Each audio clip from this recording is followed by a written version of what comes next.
Hey guys, welcome back to the Ace Comic-Con live show presented by Code of Conduct Custom Tattoos. Joining us here in the booth from DC Bombshells, Aunt Lucia. How's it going, man?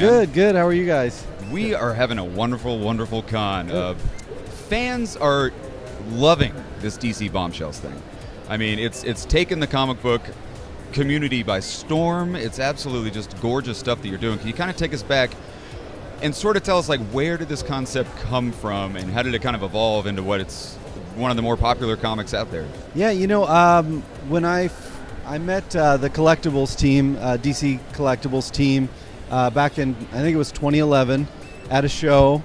They came by the table, they liked some of my work and said, we're thinking about trying a new concept with our female heroines and we love your work. Let's see what we can come up with.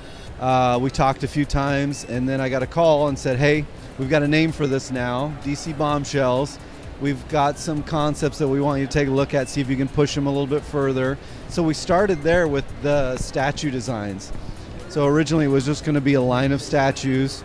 Once they started rolling, the popularity just seemed to really pick up from there, and the publishing side caught wind, and we did a couple variant cover months where we took over the main titles and did a bombshell cover month. Mm-hmm. And then from there, I got a call saying, hey, we're going to try and do a comic book with this. And Marguerite Bennett was the writer on it. She took the adaptations that we did for the characters, turned it into an amazing story, and it's just been unbelievable the amount of fan base we've grown from it, and the cosplay community's been great. I've seen a few Bombshells walking around here at Ace. It's amazing. I mean, just the concept of it is, I mean, I don't want to say it practically writes itself, but it's just such, why they didn't do this sooner, I have no idea. It's just such a great concept. It's interesting that it started out as statues, then onto variant covers, then into the comic book. Any chance it's going to go into more of a live action thing or an animated series? I have no idea. Like you said, we kind of did it in the reverse order, right? Usually there's a comic book and then the toys and the statues come later. But that was what was so great about it, and typically I think that was a little bit unprecedented for them to take a statue line and grow that popularity to the point where there was a demand for the book. So I'm proud to be a part of it, and I just it's awesome that people love the designs and love the characters so much that it screams television series to me. I mean, with the DC streaming service going on, I think the DC streaming service needs some content. The Bombshells would make such a great show. I'd love to see at least like an animated version, let's hope. We'll keep our fingers crossed that it keeps growing and going. So. Well, you're here at Ace. You brought some really amazing prints. Can you kind of tell us a little bit about the creative process?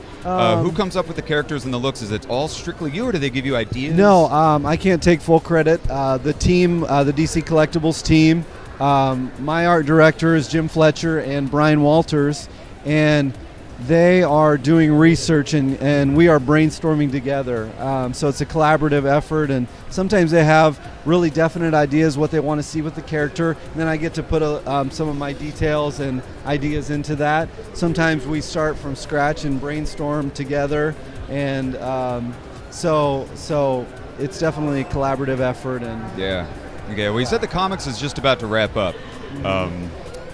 Anything you want to see in the future for these things? Are you just ready to move on to a new project? We're still working on statue designs now that will continue the line, and I don't know. Like you said, I'd love to see it continue. It's been a project that has been a dream come true for me as a comic book fan, to get to work on something that not only I get to see it on three-dimensional versions of my artwork, but I get to see it in comics and merchandise and cosplaying toys and cosplay. And people are absolutely eating it up. They love it. It's such a wonderful concept. Matter of fact, this Batman and Catwoman design will be in statue form at the end of the year. So that's one of the latest designs for the statues. And the happy couple. Yes. Yeah. Well, not really. Right. Yeah. Well, cool. And thanks a lot for coming by and talking to us, man. I really appreciate it. Thanks for coming to Chicago and coming to Ace Comic-Con. And guys, Aunt Lucia Ace Comic-Con. Stick around for con coverage all weekend long right here on Chuckload of Comics. Thanks for watching. First. What's up? All right, you are a man of few words, but you're great. You're like pretty much like the effing leader of the X-Men crew, right? That's it. What did you come here today to see? I'm here to see new recruits. Yeah, I like that. Ace Comic-Con where Marvels never die. You guys stay here. You stay tuned to Chuckload of Comics, and I might be back.